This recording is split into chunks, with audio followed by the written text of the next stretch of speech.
1,800 men against 20,000, and the British camp at Isandlwana was still unfortified.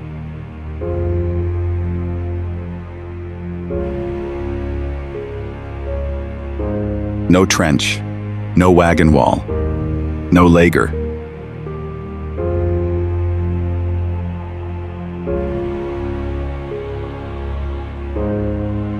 Because the British command had underestimated the Zulu army, when darkness fell, their self-confidence would be buried with them.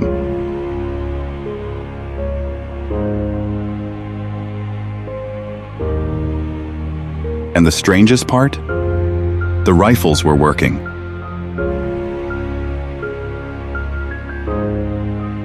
High Commissioner Bartle Frere wanted South Africa to be included in a British-led confederation. The independent Zulu kingdom was one of the biggest obstacles to this project.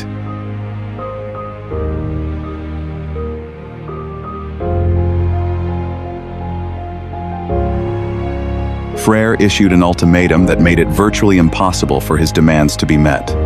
Lord Chelmsford crossed the border with an invasion force, believing that British firepower would be sufficient to defeat the Zulu army.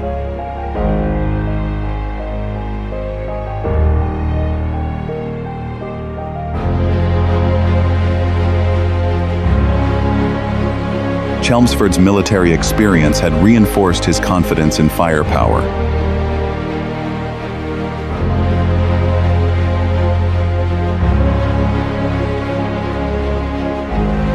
He did not adequately fortify the camp. He misjudged the actual location of the Zulu forces. When reports of Zulu activity came in nearby, he split his unit and went to search for them.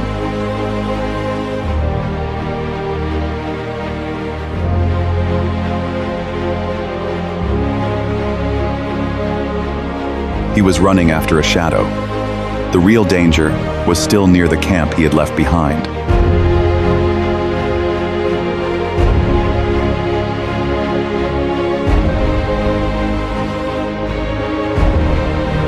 Lieutenant Colonel Henry Poulain was placed in command of a force of approximately 1,800 men. This force consisted of British regular troops, colonial volunteers, and the Natal Native Corps.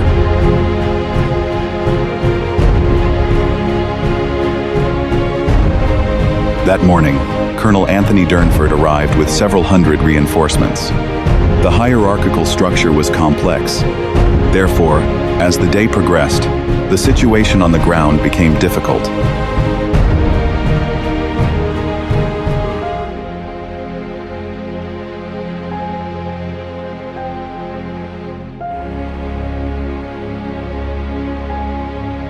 News of Zulu movements had reached the camp. However, the defenders were not yet prepared for an attack.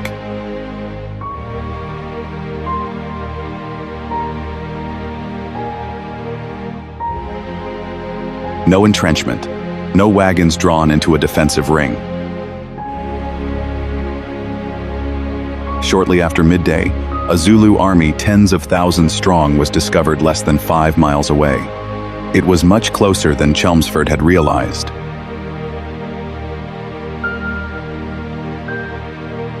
The Zulu army adopted a formation known as buffalo horns. The two flanks widely encircled the British position, while the center advanced directly.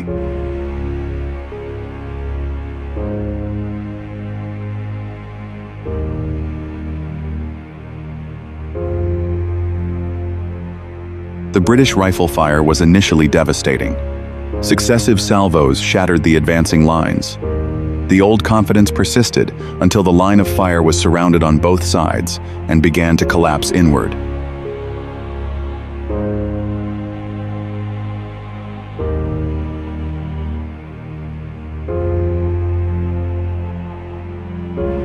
According to records, confusion in ammunition supplies led to gaps in the front line. It was later claimed that the crates could not be opened.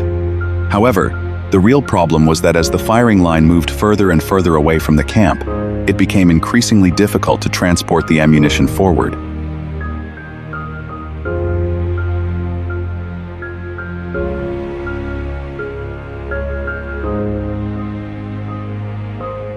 On the flanks, some native contingent units began to fall back. Once the line began to bend, it couldn't hold.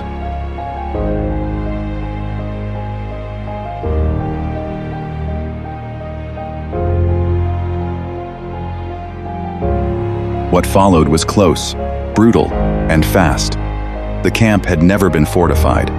There was no prepared second line to fall back to, no trench to crawl into, no wagon wall to make a final stand behind.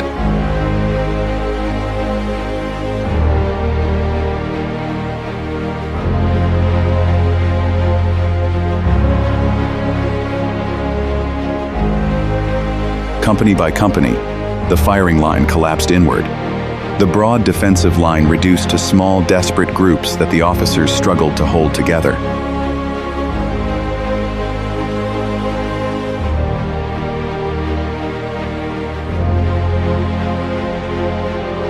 When the rifles finally fell silent, a close-quarters battle ensued. In the tall grass beneath the silent slopes of Isandlwana, bayonet against spear, retreating soldier against advancing warrior, a fierce struggle unfolded.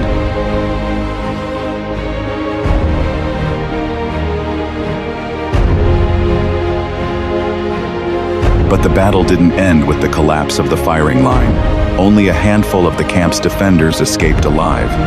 More than 1,300 British and colonial troops were killed. Zulu casualties were also heavy, but the exact numbers are unknown. These were fighters who had entered open terrain and come under gunfire. Two armies, two devastating losses. The British defeat was shocking precisely because, for much of the battle, British firepower had genuinely worked. And that's when the story took a completely different turn.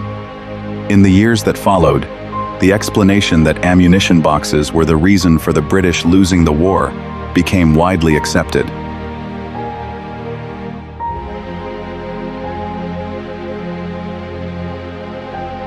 Rather than acknowledging the mistakes of the command structure, it was easier to blame a screw and a stubborn wooden cover.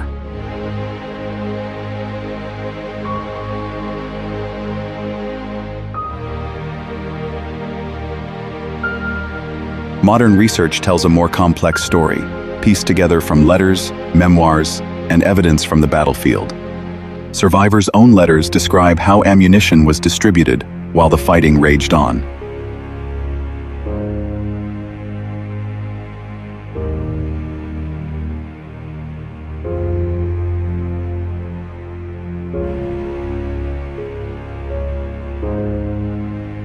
Archaeological excavations in the area decades later uncovered used cartridges and equipment far beyond what was believed to be the firing line.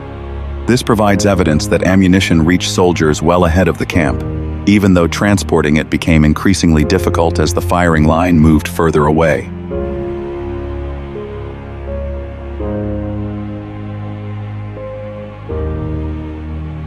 A jammed hatch was never a sufficient explanation on its own.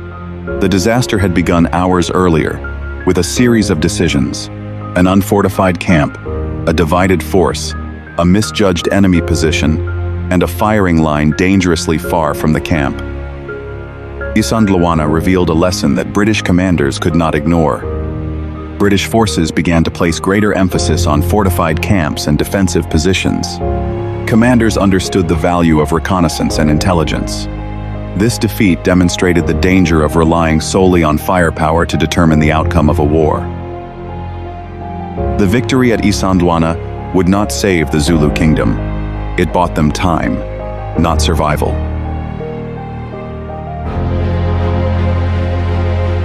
Six months later, in Ulundi, firepower would again be the deciding factor. The Zulu kingdom, which had won that battle, would this time lose.